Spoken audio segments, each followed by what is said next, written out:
Warm welcome to all of you. My name is Jenny Bozak. I'm a full professor in organizational psychology based here in DCU Business School. And I also have the pleasure of being the program chair of our MSc and work in organizational psychology / behavior, which is the program I believe that you're interested in. And yeah, I'm going to give you a brief tour of the program, what it entails, what might be of interest to you in terms of your own careers, what you'd like to get out of the program.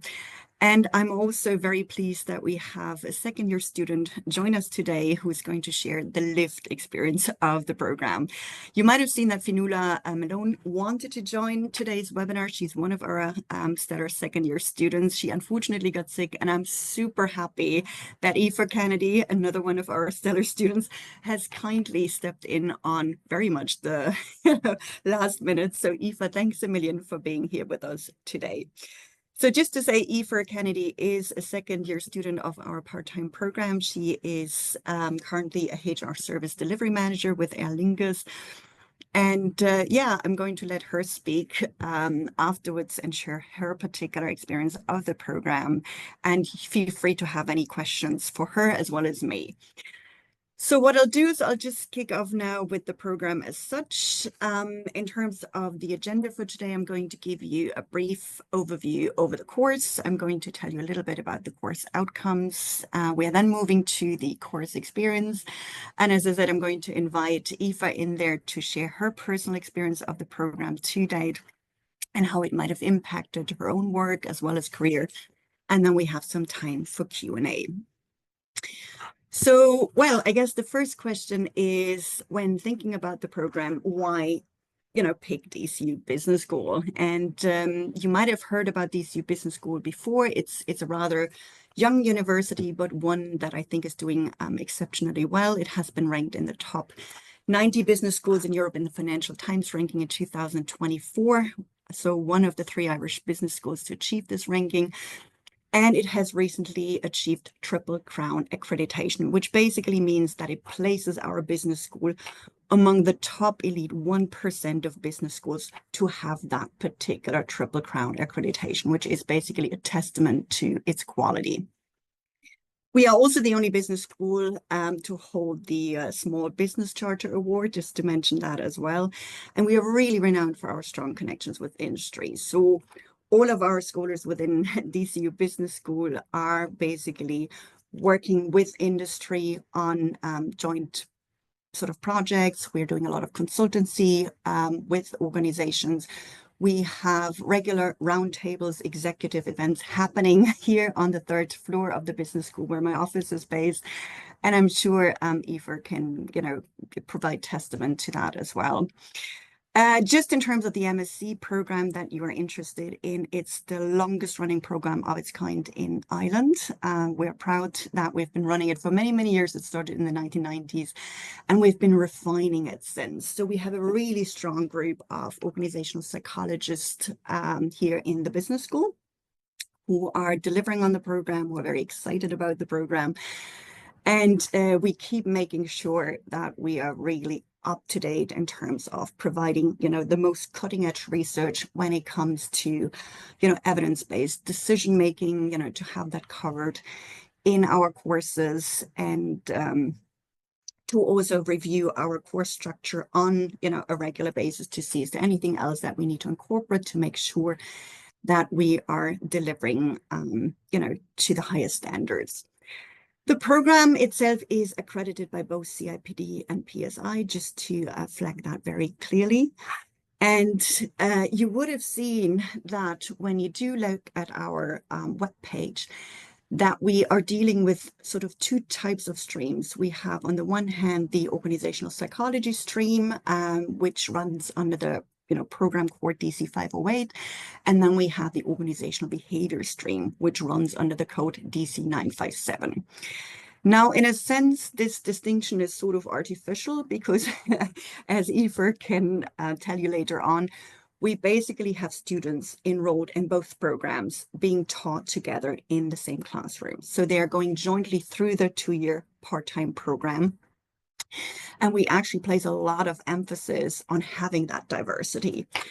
So the only reason why we have these two separate streams is because in order to become a chartered organizational psychologist at a later point in time, it is important that when you do enter this stream, that you have an undergraduate degree in psychology. So that's required by PSI. Whereas for the org behavior sort of stream, you can come with any type of sort of discipline, whether it's in business or, a related subject in terms of entering the program. So the only difference in a sense between the two streams is the title in the parchment, and that with regards to the org psychology sort of degree, you have then later on the option to move on to become a chartered psychologist. Other than that, as I said, we really have students on these two streams go through the program jointly, having the same class experience, the same sort of lecturers, and we actually mix them up in our assigned teams to ensure that we have that diversity in terms of students' backgrounds. They come from different types of industry, different types of roles, and so on. And that is really the benefit of this particular program. In terms of the course structure, so if you were to sign up for this program, what would that look like? So it's a 2-year part-time program. As I was saying, if you were to sign up for it, you would come in once a week. And for the incoming cohort this September, it would be a Wednesday, and classes would run from approximately 3 p.m. until 8 p.m. in the evening. And we stress the importance of in-person learning. While we had a successful student cohort go through, the COVID-19 period, and we've done it all online, we nevertheless have made the experience that for our students to actually come into DCU Business School, to free up that time to, purely focus on their in-class learning makes a huge, huge difference. And especially the networking aspect is something that you can it's very difficult to replace, let me put it that way, in a virtual environment. So I think our students, oftentimes meet before their classes start, they meet in between breaks, whether it's in their groups in order to do, some work on their assignments, or it's just simply to chat, grab a coffee jointly together. I think it's that particular time that you can't really make up in a purely virtual environment. So we have a course structure that basically has a year one that focuses on providing our students with a really strong foundation in organizational psychology. So if you were to join the program in year one, semester one, you would be kicking off with an organizational psychology module delivered by my colleague Isolde Freeney. And she would be covering topics such as, for example, the nature of work with you. She would be looking at, for example, motivation theories, how to boost employee morale. She'd be looking with you at job design and job design interventions.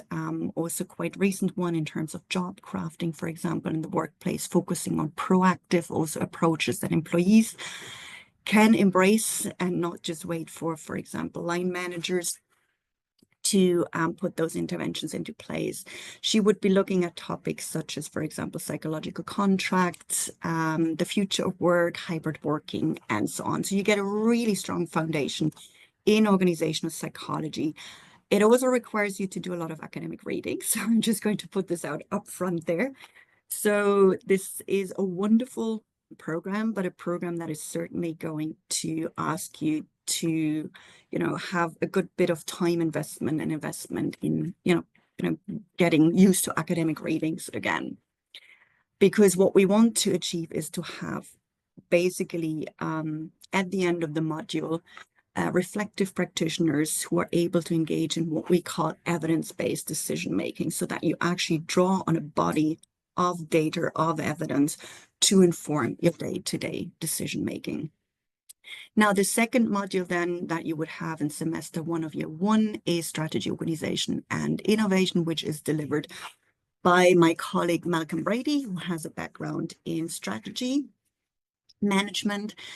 And the idea here is that when you, for example, roll out initiatives in the workplace, or you, for example, introduce job design initiatives, that this obviously has to be aligned with the broad organizational strategy. And that's what Malcolm is going to be looking at with you. Then in year one, semester two, you have two other types of modules, one on leadership and change. That's a module that I jointly deliver on with Patrick Flood. So Patrick and I teach the leadership and change module. Patrick Flood is our full professor in organizational behavior. And as part of this module, you would be learning about different types of leadership styles. You would be learning about the importance of leadership for organizational effectiveness. We would also be looking at leadership and ethics, as well as leadership and decision making, and also at the importance of leadership when it comes to, for example, the importance of employee well-being. On the change part, then Patrick would be looking, at topics with you, such as, for example, leading high-performance teams, navigating politics in the workplace. He would be looking at topics such as, for example, leading change, resistance to change, as well as leading in emergencies, just to give you a flavor of that. And we also have some wonderful guest speakers who talk on the topic of leading in a crisis, as well as leading negotiations. So it's a very popular module as far as I can tell. Yeah, it's certainly going to give you a really good foundation on the topic of leading people.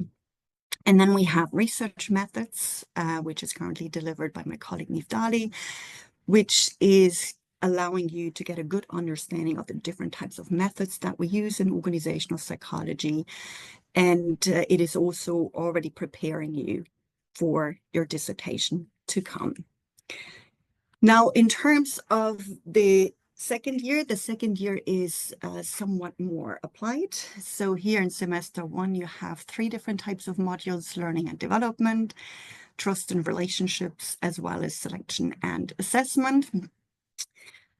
Trust and relationships is the module that my colleague Lisa van der Werf is teaching. She's also the president of FINT, which is an association focused on trust research. So all of my colleagues are not just delivering on the program, but they are very active in terms of, as I said, producing cutting edge research, but also demonstrating academic leadership at the forefront of this kind of research.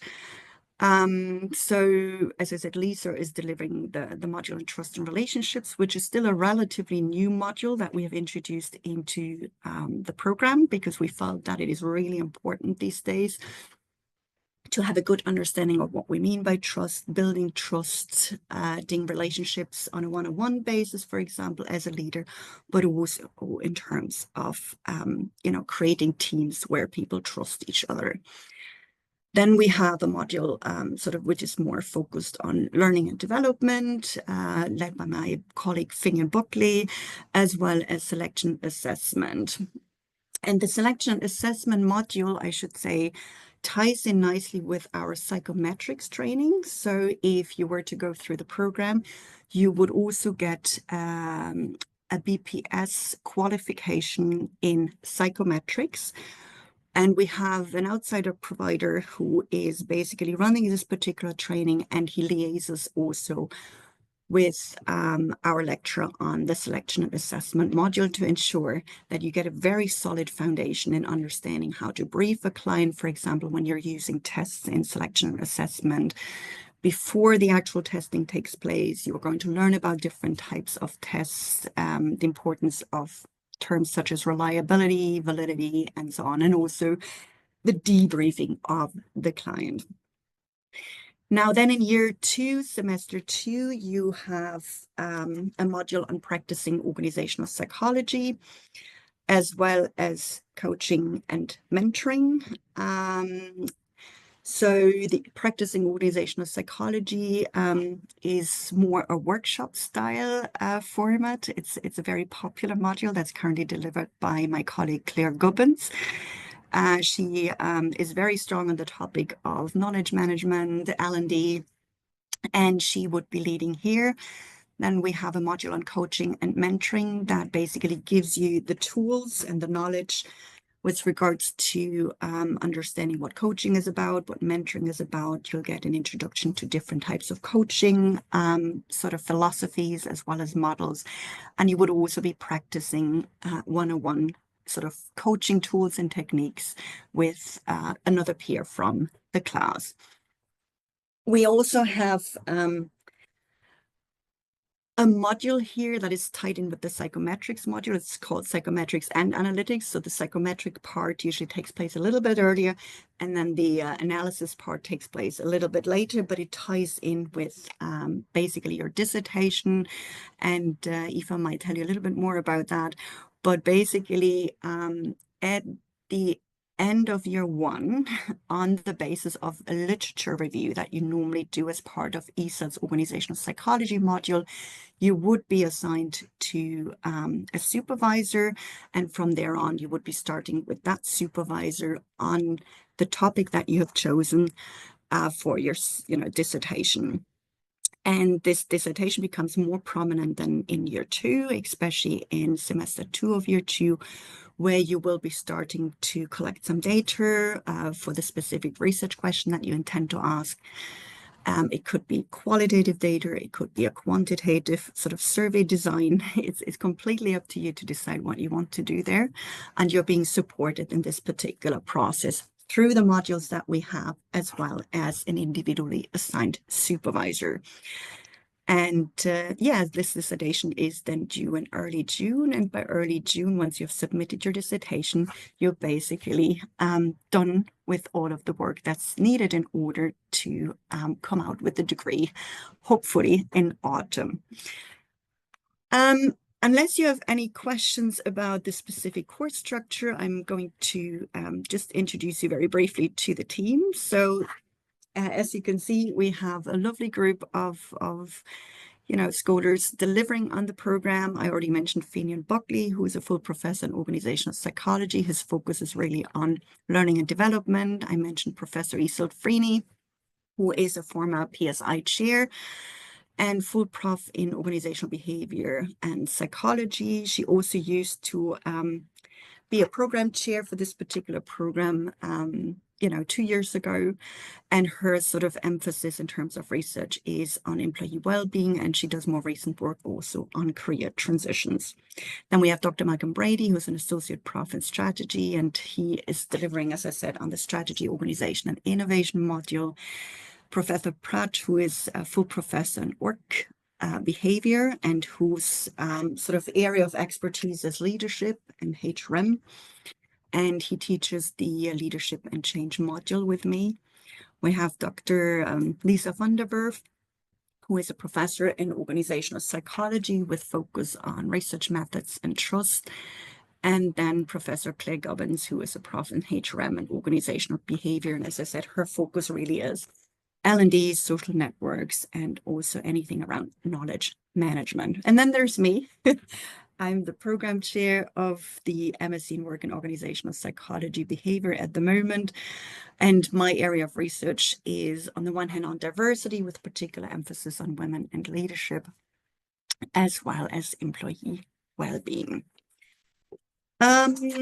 Just about the course itself.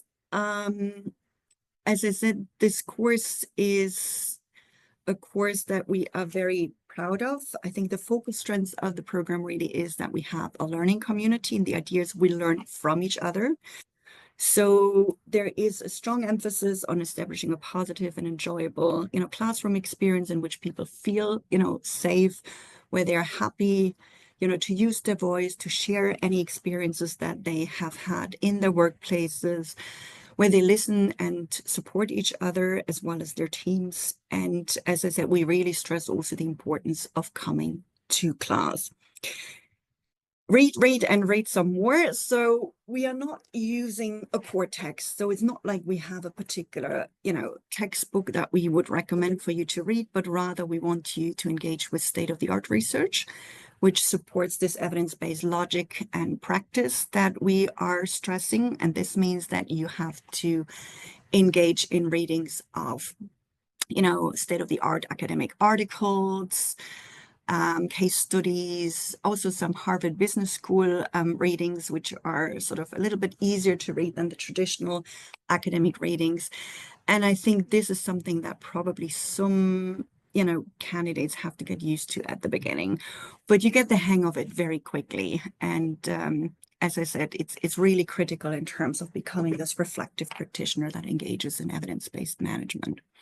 In terms of the assessments, so the good news is we don't have any exams. We only deal with continuous assessments for this particular part-time executive program. And we have individual assignments as well as group assignments. So the idea is that you have some assignments, such as, for example, the literature review for, ESAD's module in organizational psychology, where you are allowed to pick a particular area, theme, topic that you're interested in, and you can, basically engage in a deep dive there in the literature, and it is then possibly the basis for the dissertation that you're going to write at a future point in time. But we also want you to have that group learning experience, and as a result of that, we also have group assessments as part of some of the modules, not all of them. Now, who's this program for? So this program is basically for anyone who has an interest in learning about people at work, leading people at work.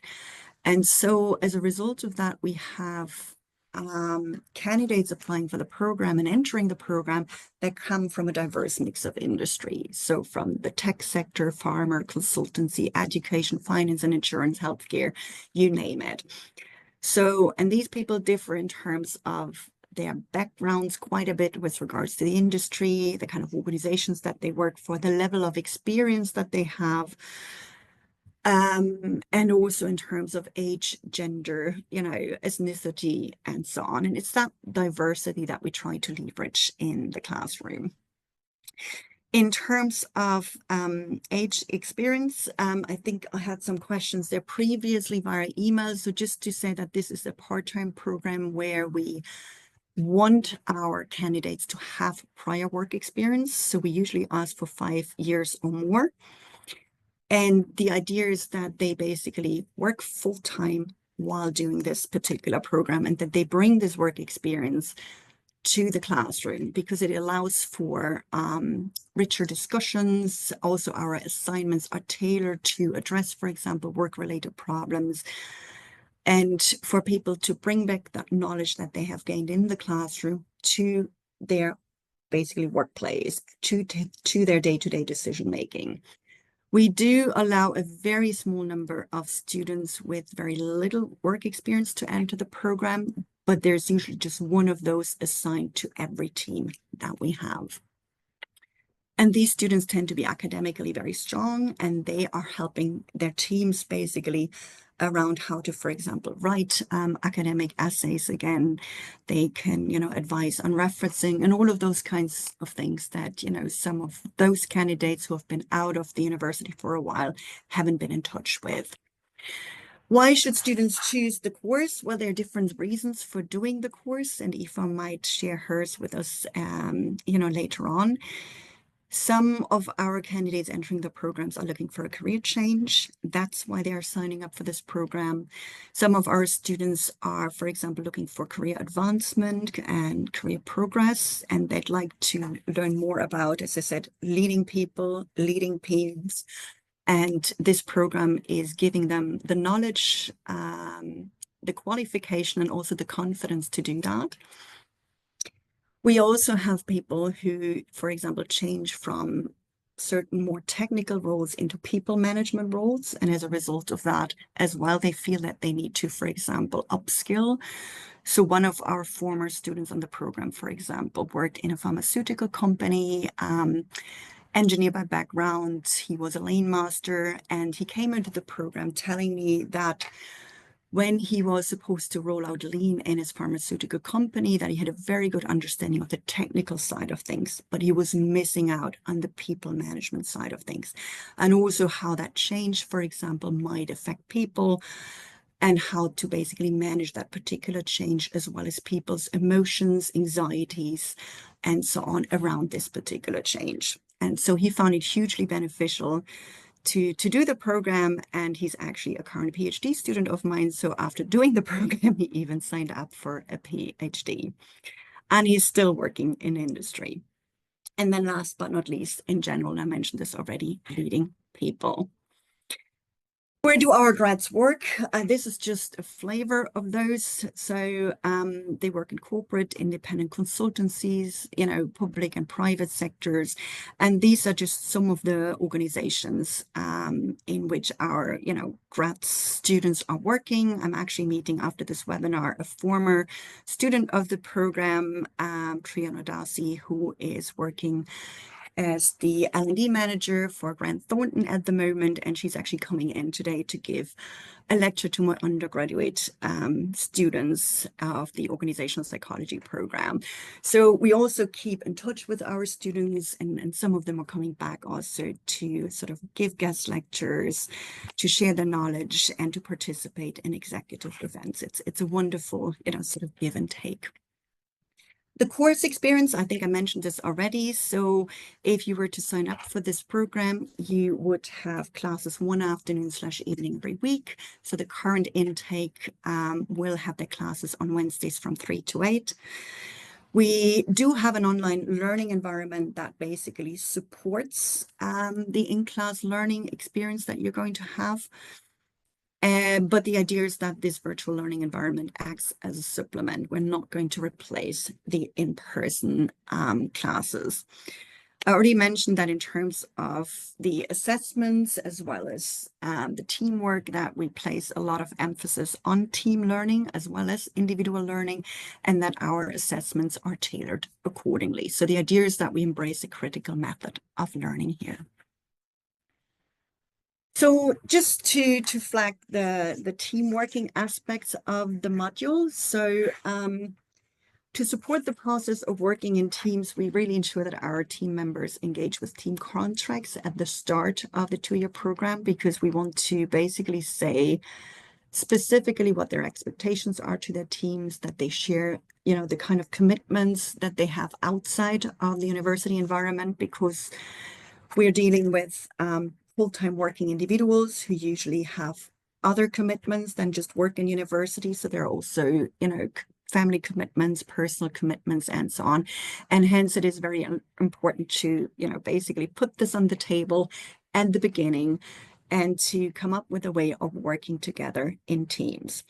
So this is what we do in form of team contracts, setting clear expectations.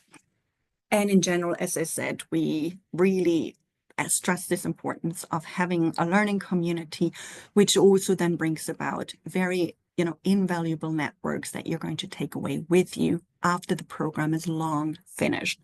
So often these are not just networks, but they become actual friendships over the course of the module, to the point that I have former students, emailing me about weddings that have happened, or the christening of the children, and sending me photos of themselves as well as, their fellow peers from the program. So in terms of the learning environment, just to say that we also have a virtual reality lab. It's called the Column 12 Lab.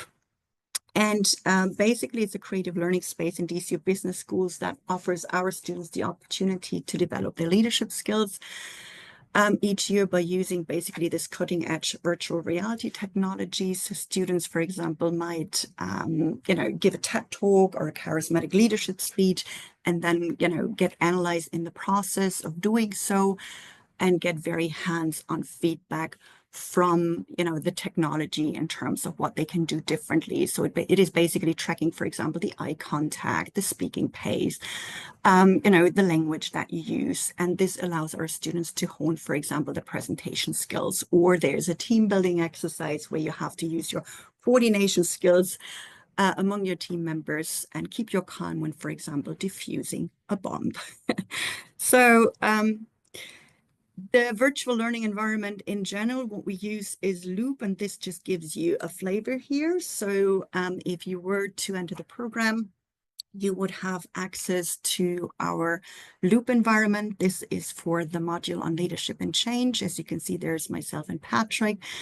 And you see the different types of sort of tabs there, which are reflective of the different topics that we cover as part of our leadership and change module. And they're sort of set up almost as books where you enter the tabs And then you're being presented, for example, with a short video where Patrick or I would give you a short introduction into the respective session. We would then, for example, have the respective, pre-course sort of or pre-class readings available for you.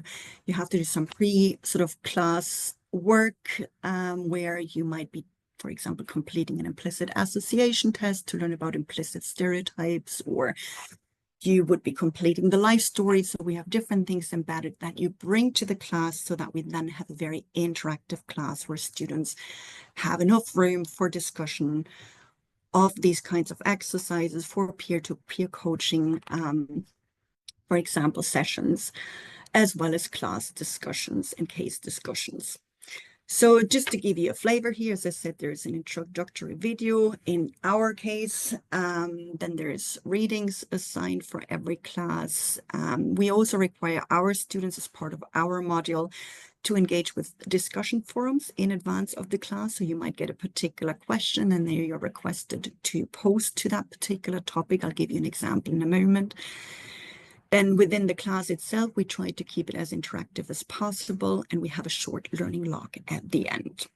In our case, for example, with regards to the assessment, we have some percentage that goes towards the discussion forums, which is a minor percentage. But then the actual main assignment, for example, is a critical incident paper where you have to, for example, focus on your organization or your leadership role to date and think about a critical incident that has happened either recently or in the past, describe the incident, and then through the use of organizational psychology concepts, theories, and frameworks, reflect on that incident, basically using that knowledge that you have gained in the classroom to gain insights into what has happened, broaden your perspective, and then basically come up with action steps or recommendations, what could have been done differently in hindsight, knowing what you know now.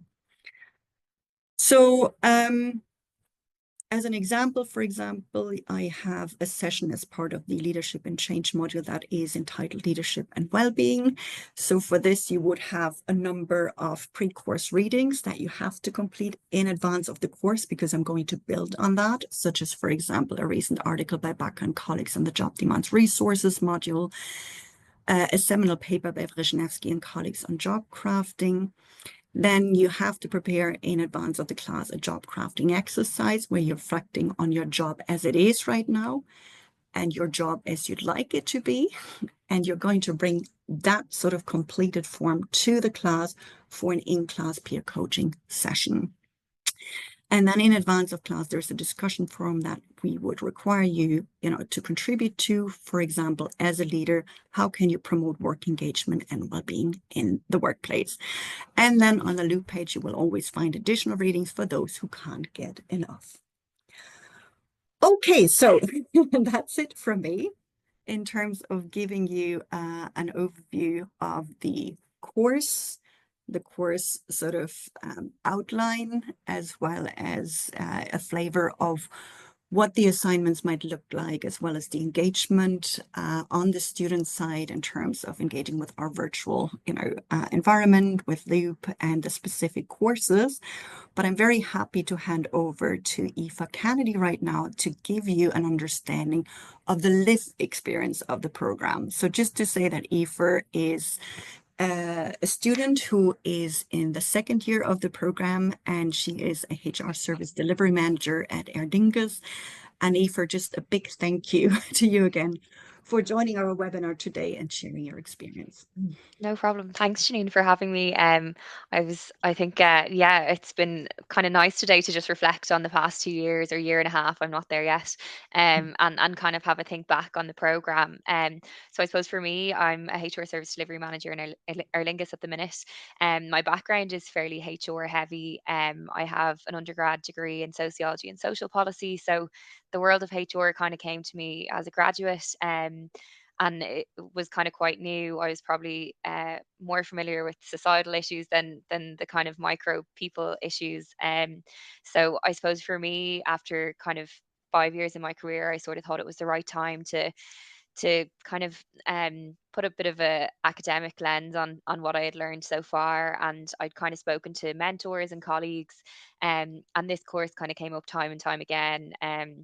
I'd heard people say it was transformative and that it was, a massive part of their learning journey and their career journey. So I suppose that is definitely one thing I would say, that having known very little about the course prior to kind of to doing my own research, it's really really well renowned within business, and certainly anyone who I'd spoken to, I was surprised at how many people were familiar with the course. So that was a real kind of green flag for me in terms of dipping my toe in. Um, I suppose the the things that attracted me to the course, it very much can fit in with your life. So it is. I know Janine has given lots of information there about the reading, but I would say it is very doable. And um, in terms of my course, there are people in lots of different levels of seniority, with lots of different kind of, I suppose, life. Different life arrangements, people who are caring, people who are parents, and I suppose there are ways of everyone kind of accessing the learning in a way that suits them and at a time that suits them. So I would say that is a really unique selling point to the course, that you can very much make it work within your life. So that was kind of a big piece for me. No exams, I think, is always a great option, and being able to kind of do assignments in your own time, and whether that's a particularly busy week in work, you can taper back a little bit, and when the time comes again, push it a little bit more. So I found that to be really a massive part of how I've kind of been able to stick with the course for the and to come to completion. It's really uh, it can suit your life, I suppose. So I would encourage anyone who, no matter how busy you are, you can certainly do it. Um, I suppose in terms of my work and my own career, one of the biggest parts for me of the course has been the diversity in terms of my class. So there are people that I probably never would have professionally met. So people across sales, marketing, we've people in the medical field who all bring completely different perspectives and insights to those that I would come across in my day-to-day work. So for me, that's kind of allowed the theory to come to life even more. So I suppose the way the course is structured, we learn about theory and we apply it fairly quickly in terms of analyzing events we might have been involved in, or scenarios in the workplace. But I suppose without those other people in the room, you only see it through your own tunnel vision. So for me, learning from other people has been a massive part of the learning journey. People who might be at different stages in their career to me, or who've come through different challenges or seen different things.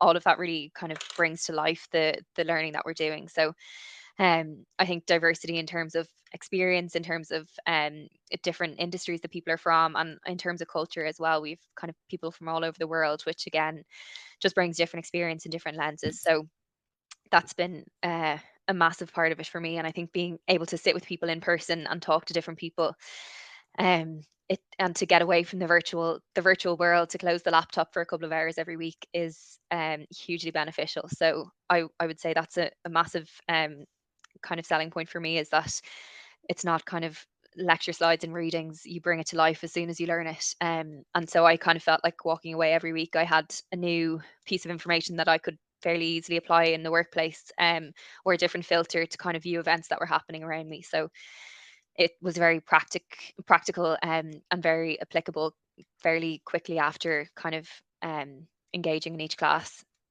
Um, so I suppose for me, in terms of how it's helped my journey, I was able to kind of move into my role in Aer Lingus just shortly after starting the masters, and I've no doubt that being able to say that I was doing the masters had an impact there. As I say, I think it's well renowned within industry. So, um, that was kind of a super career step for me, and I suppose it's now opening new doors for me in my workplace. I suppose people are really interested to hear your opinions on things when they know that you have the little bit of theory and practice behind you. So I suppose for now the immediate focus for me is getting myself through the thesis and into the summer, and stepping back a little bit, hopefully. But I've no doubt that kind of come summertime, I'll start looking at what the next steps are in my career, and no doubt this will stand to me as I kind of go into that journey. Um, so yeah, hopefully that gives you a little bit of an insight into the course and into the program. And I'm happy to take any questions if there are any. Thank you. That's absolutely fantastic, Eva. So first of all, huge thanks for sharing your, as I said, lived experience there and how you came about doing the program and how it, has benefited you today.